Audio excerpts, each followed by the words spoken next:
Dr. Ian Griffin took over as director of the Otago Museum last year, hoping to inspire visitors and change their lives. He joins us tonight for a catch-up. Good evening. Good evening.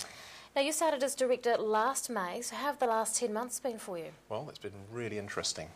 Making the move here from England was a bit of a challenge and bringing the family down, but the work has been brilliant, and the more I've learnt about the museum, the more I've found out that it's the best place to be working here in Dunedin. There's so much that we're doing and so many exciting projects for the future as well. Now, there's been some staff changes since you arrived. What's the culture like there now? Well, I think I'm probably the wrong person to ask about the culture. You should ask the people who work there, but we've made some changes at the museum and a new management team's come in, and we've decided to make a focus on the collection going forward and doing more research and interpretation of the collection, and we really think that's the right way for the museum to be going. What have been some of the biggest challenges so far? Well, someone once likened running the museum to steering a supertanker, and the biggest challenge for me is figuring out where we should be going, and it can't just be my vision for that, so we've been doing quite a lot of work listening to what the community tells us the museum should be doing.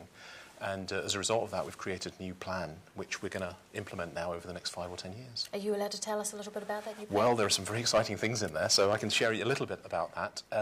We've decided we want to renovate more or less every gallery in the museum, starting off with the most popular gallery, which is our Discovery World gallery, which is the hands-on science centre for families and children.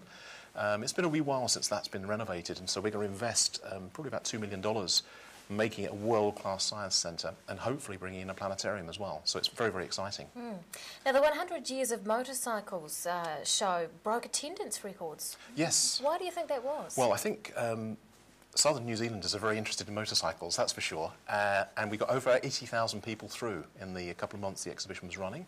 The really interesting thing about the exhibition was it was a fantastic gathering of motorcycles, over 100 of them from 100 years. So more or less every element of motorcycle history was represented, and all of the bikes, bar one, came from the South Island, and I think the community really loved it, and we got a huge number of bikers through, and many of them told us that they came several times. How will you keep that momentum going? Well, we hope new exhibitions will bring people through. We've got the Brian Brake exhibition opening this week.